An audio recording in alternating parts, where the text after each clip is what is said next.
देता हूँ। जी जी, thank you. अच्छा, ये जैसे मैंने इसको 100 किया तो अब इसकी जो है वो आउटर डायमीटर अब ये बता रहा है 100 हो गया। ये मिलीमीटर्स में है, ऊपर वैल्यू आ रही है मिलीमीटर। अच्छा, अब ये 100 इसने किया है तो बाकी पैरामीटर्स किस तरह? जाहिर है कुछ डायमेंशंस ऐसी होंगी जो कि आप एक चीज़ चेंज करेंगे तो दूसरी भी चेंज हो जाएगी। लेट सपोज मैं ये जो स्टेटर स्टेटर स्टेटर ये स्टेटर टूथ विड्थ है, ठीक है। ये है टूथ विड्थ SW1 4 पॉइंट। ये जो अब ये विड्थ में कम ज़्यादा करूँगा तो ये स्लॉट एरिया जो है ये कम ज़्यादा हो जाएगा, ठीक है। तो कुछ यहाँ पे डायमेंशंस जो है वो इंटरडिपेंडेंट या कुछ इंडिपेंडेंट है, कुछ जो है वो इंटरडिपेंडेंट है। तो इस चीज़ का ध्यान में लेट सपोज ये 150 करता हूँ, ठीक है। अच्छा, तो ये बेसिकली अब जैसे मैंने आउटर डायमीटर 150 किया तो आप देख सकते हैं कि इसने जो टीथ की जो लेंथ है वो भी काफ़ी बढ़ गई, ठीक है। तो यानी कि ये डायमेंशन बढ़ाने से टीथ की लेंथ भी वो बढ़ा रहा है, ठीक है। तो बेसिकली वो जो एयर गैप या रोटर है वो उसका साइज उतना ही रह रहा है, और ये जो टीथ की लेंथ है ये बढ़ रही है, ठीक है। तो आप यहाँ पे सारी डायम एक्चुअली यहाँ पे आप पूरी आप मोटर मोटर को आप चेंज कर सकते हैं, ठीक है। सारी डायमेंशंस को आप चेंज कर सकते हैं जो भी आपकी रिक्वायर्ड है। नंबर ऑफ पोल्स भी चेंज कर सकते हैं एंड सो ऑन, ठीक है। इसको दोबारा 100 कर देते हैं तो ये क्योंकि अजीब सी लग रही थी। अच्छा, टूथ यहाँ पे कुछ फाइन इसकी ये जो टूथ की जो टूथ टैंग इसको कहते हैं, ठीक है। इसकी ये जो थिकनेस है 1.4, आप इसको बढ़ा सकते हैं, ठीक है। ये 2 हो गई। और जो बीच में सेपरेशन है, ठीक है, यानी टीथ के बीच की सेपरेशन, ठीक है। अब ये लेट्स सपोज इसको 1 कर देता हूँ एंड सो ऑन। तो इस तरह से आप काफ़ी सारी चीज़ें कर सकते हैं। अब ये मेरी जो प्रीवियस एक्सपीरियंस है या जो मेरी नॉलेज है, मैं ये समझता हूँ कि क्योंकि NDFE भी मैग्नेट यूज़ किया हुआ है, ये जो तो ये जो मैग्नेट की जो थिकनेस है या वॉल्यूम है ये काफ़ी ज़्यादा है। तो ये मैं चाहता हूँ ये वॉल्यूम कम हो जाए, ठीक है। तो मैं देखूंगा कि कौन सी डायमेंशन है, ठीक है। तो थिकनेस की एज सच यहाँ कोई वो है नहीं डायमेंशन, बट ये जो रोटर की जो कोर है उसकी डायमेंशन है और उसका आउटसाइड डायमीटर है। तो अगर मैं इस कोर की बढ़ा दूं तो देखें थिकनेस की ऑटोमेटिकली कम हो रही है, ठीक है। तो इस तरह कुछ आप जो है काफ़ी सारा डिज़ाइन चेंज कर सकते हैं। और ये सेपरेशन में चेंज करना चाह रहा हूँ, ठीक है। इस तरह कर दी, ठीक है। तो ये है गैप लेंथ 0.48, 0.5 कर देते हैं।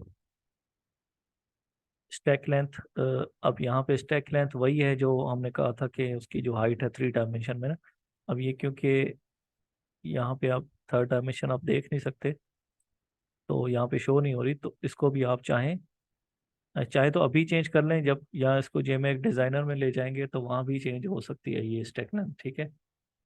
तो इसका कोई इतना बड़ा वो नहीं है। इसको इसको भी 100 कर देते हैं।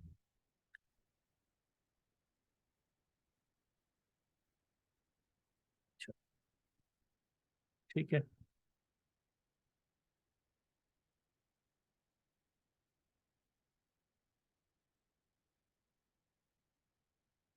चलें चलें ये अब लेट सपोज इस यहाँ पे आपने डायमेंशंस आपके हिसाब से हो गई, ठीक है। अब आप समझते हैं कि मोटर हमारे हिसाब मुताबिक है, तो फिर आपने इसको ले जाना है कहाँ पे? जेमेक डिज़ाइनर में वापस, ठीक है। तो जिस जो प्रोजेक्ट खुला होगा उसी में ये मॉडल लोड हो जाएगा। अभी इसमें एक मॉडल ऑलरेडी है, ठीक है। लेकिन आप इसी प्रोजेक्ट में आप दूसरा मॉडल भी लोड कर सकते हैं, ठीक है। तो दोबारा जेमैक एक्सप्रेस में जाके यहाँ पे एक जेमैक आ रहा होगा, कैलकुलेशन इन डिज़ाइनर। इस पे क्लिक करेंगे तो वो ना सिर्फ लोड करेगा बल्कि कैलकुलेशन सिमुलेशन भी स्टार्ट कर देगा, ठीक है, अपनी तरफ से। तो आप बजाय इसके सिमुलेशन यहाँ पे आप जाके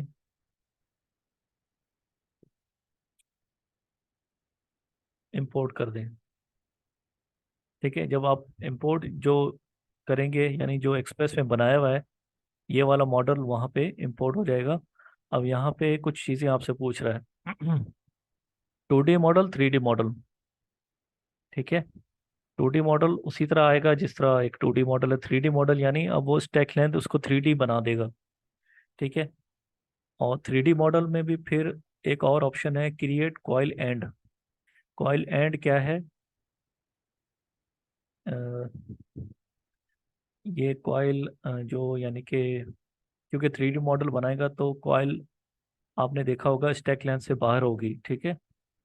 तो कॉइल एंड्स इसको बाहर करना है या उस स्टैक लेंथ के अंदर अंदर तक ही रखना है, वो भी आपसे एक चीज़ पूछ रहा है, ठीक है। अभी हम 3D में नहीं जाते, अभी इसको 2D में ही रहते हैं।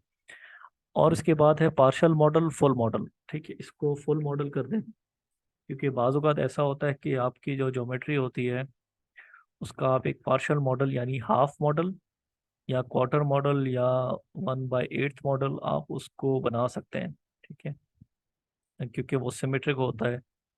तो पार्शियल मॉडल क्रिएट करने से और ज़्यादा सिमुलेशन टाइम बच जाएगा, लेकिन अभी हम उसको डिस्कस नहीं कर रहे ज़्यादा। फुल मॉडल ही करते हैं और 2D मॉडल, ठीक है। इसको जब आप ओके करेंगे तो वो फाइल यहाँ पे लोड हो जाएगी, ठीक है। ये आपका मॉडल जो वहाँ बनाया था वो यहाँ आ गया है, ठीक है।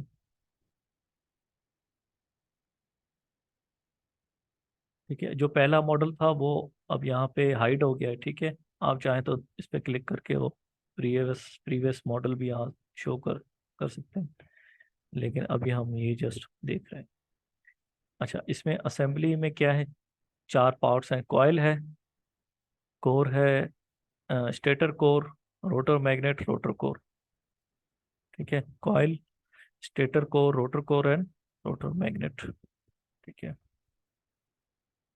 अब 2D मॉडल हमने कहा है तो ये उसी तरह प्लेट एक 2D की तरफ आ गई, ठीक है।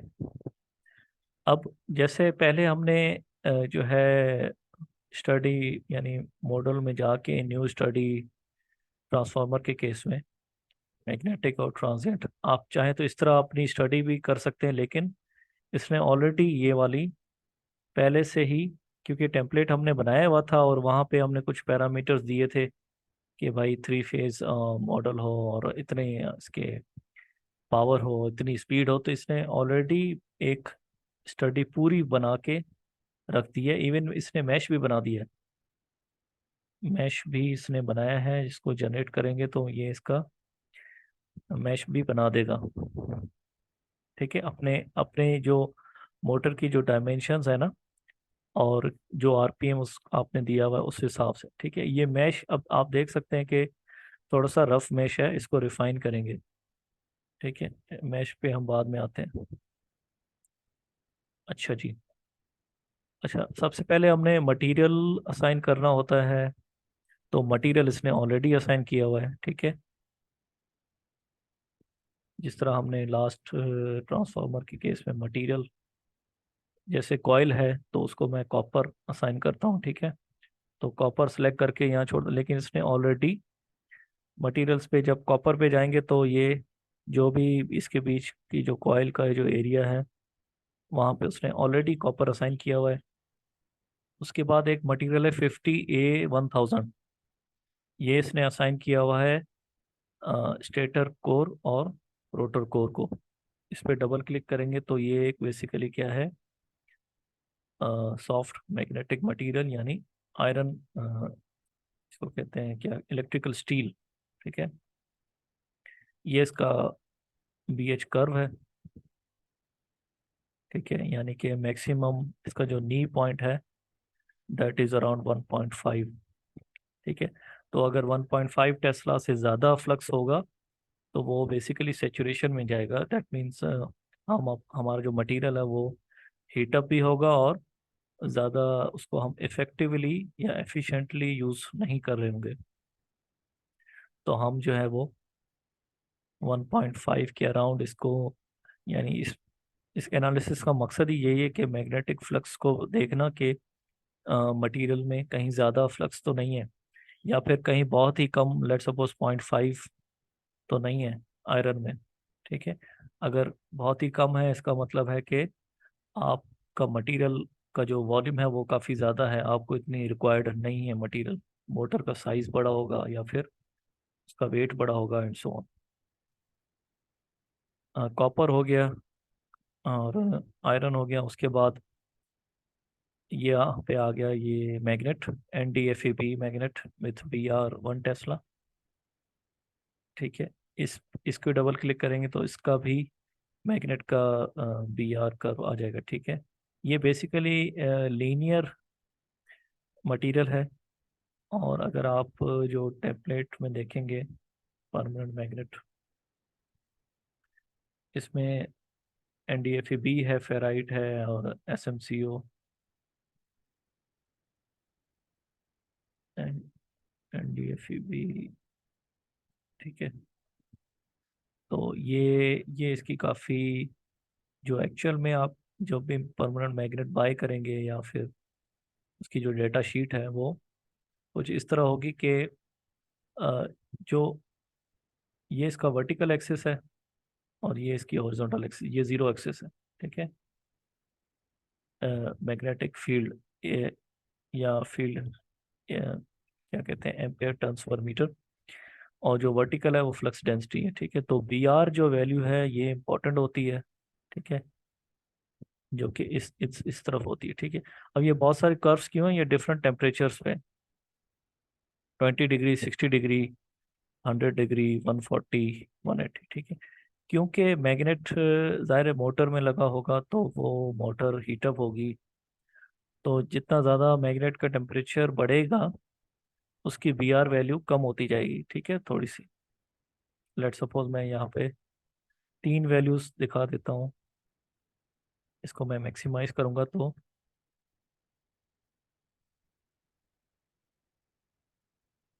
ये जो क्या नाम है, 20 डिग्री सेंटीग्रेड पे देखें आप, इसकी Br वैल्यू तकरीबन 1.15 है। 60 पे ये तकरीबन 1.12 हो गई है और 100 पे इसकी ये वैल्यू 1.05। तो ये आहिस्ता आहिस्ता इसकी Br वैल्यू कम हो रही है। दैट मीन्स उसकी जो स्ट्रेंथ है वो थोड़ी सी इफेक्ट होगी, जिसकी वजह से मोटर की परफॉर्मेंस भी इफेक्ट होगी, आपको ज़्यादा टॉर्क नहीं मिलेगा। ठीक है,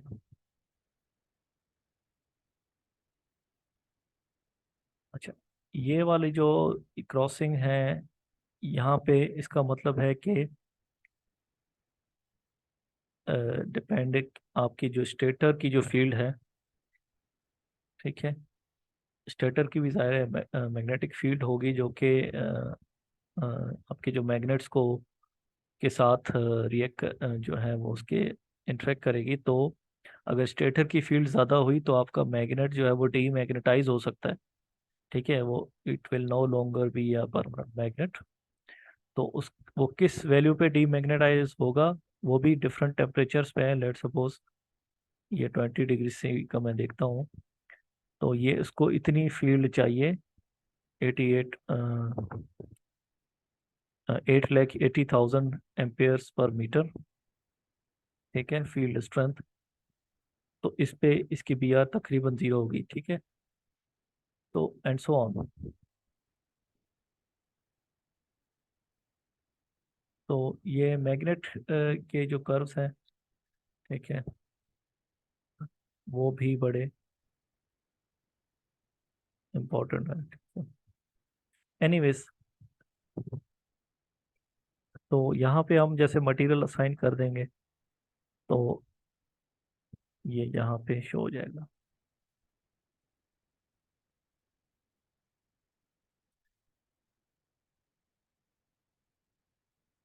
अच्छा, मटेरियल्स। अब यहाँ पे ये देखें कि इसने यहाँ पे जब मैग्नेट्स में मैं जाता हूँ तो कुछ यहाँ पे शार्प एरोज भी आ रहे हैं, इसका मतलब है मैग्नेटाइजेशन डायरेक्शन। यानी हमने मैग्नेट्स को नॉर्थ और साउथ पोल बनाना है ना, एक नॉर्थ होगा उसके साथ वाला साउथ होगा, एंड सो ऑन। तो यहाँ पे ये जो, यानी कि ये जो एरोस हैं ये बेसिकली शो हो रहे हैं कि फ्लक्स किस तरह पास होगा मैग्नेट, यानी वो उसकी मैग्नेटाइजेशन डायरेक्शन क्या है। ठीक है, whether it's from the stator towards the rotor और from rotor towards the stator. ठीक है, तो लेट सपोज अगर रोटर से स्टेटर की तरफ है तो इसको मैं नॉर्थ पोल, इसको मैं कह देता हूँ, और स्टेटर से रोटर की तरफ है तो साउथ पोल हो जाएगा। ठीक है, अब ये डायरेक्शन हर मैग्नेट की अल्टरनेट होंगी। ठीक है, depending on the number of poles. ये भी उसने ऑटोमेटिकली असाइन कर दिए। और उसके बाद आता है कंडीशंस। सबसे पहले यहाँ पे सर्किट देख लेते हैं। सर्किट, सर्किट भी इसने ऑलरेडी बनाया होगा, एडिट सर्किट। ठीक है, सर्किट में ये जो बेसिकली है करंट सोर्स। ठीक है, थ्री फेज करंट सोर्स, क्योंकि आपका थ्री फेज वो है वाइंडिंग। ठीक है, ये भी यहाँ से आपको मिल जाएगा, three phase potential, three phase current source. ठीक है, और इस पे जब आप क्लिक करेंगे, डबल क्लिक, तो यहाँ पे इस पे आप डबल क्लिक करेंगे तो यहाँ पे इसकी जो वैल्यूज हैं सर्किट करंट की, एम्पलीट्यूड, एंगल, यू फेज, यानी कि इनिशियल एंगल क्या है, और फेज सीक्वेंस वो भी आप चेंज कर सकते हैं, यू वी डब्ल्यू। ठीक है, यू डब्ल्यू वी। ठीक है, ये बेसिकली फेज सीक्वेंस है। ठीक है, अब ये इसने यहाँ पे फ्रीक्वेंसी नहीं दी हुई, मैकेनिकल एंगल दिया हुआ है या पीरियड दिया हुआ है, वो भी डिग्रीज में। ठीक है, आप इसको जो है वो टाइम में कर लें। ठीक है, टाइम एक्सिस में, और फ्रीक्वेंसी यहाँ पे आप जो है अ, इसकी क्या लें, यहाँ पे आप चेंज करेंगे। ठीक है, अब हमने, आपको याद होगा कि हमारे पास नंबर ऑफ पोल्स डिफाइंड है, चार पोल्स हैं, और स्पीड भी हमने असाइन कर दी है मोटर की, 3000 आरपीएम। तो 120 F/P का जो फार्मूला है आपको याद होगा स्पीड का, तो उसमें अगर हमने स्पीड डिफाइन कर दी और नंबर ऑफ पोल्स भी डिफाइन कर दिए तो फ्रीक्वेंसी भी डिसाइड हो गई। ठीक है, तो 3000 आरपीएम, और अगर चार पोल्स हैं तो मेरे ख्याल में फ्रीक्वेंसी आएगी 100 हर्ट्ज। ठीक है, तो यहाँ पे आप जो है फ्रीक्वेंसी सर्किट में आप खुद सेट करेंगे 100 हर्ट्ज। ठीक है,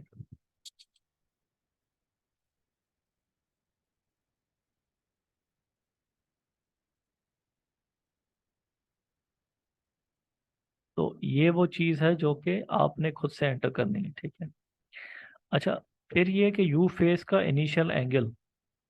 ठीक है, इस पे मैं अभी फ़िलहाल बात नहीं कर रहा, क्योंकि इस पे काफ़ी टाइम लग जाएगा इसको एक्सप्लेन करने में। इसको फ़िलहाल ऐसे ही छोड़ देते हैं। और ये क्या, ये भी इम्पोर्टेंट चीज़ है, इनिशियल एंगल। इसको इनिशियल एंगल क्या देना होता है, क्योंकि ये एसपीएम मोटर है, ब्रशलेस मोटर है, तो ये बड़ी इंपॉर्टेंट चीज़ है। तो इसको फिर हम बाद में देखेंगे। अच्छा, तो ये हो गया करंट सोर्स। ये एम्पलीट्यूड भी हम अपने हिसाब से चेंज कर सकते हैं, यानी कि डिपेंडिंग के आपको करंट डेंसिटी कितनी चाहिए। ठीक है, अब वो सारा डिज़ाइन अब फीचर्स में हम फिर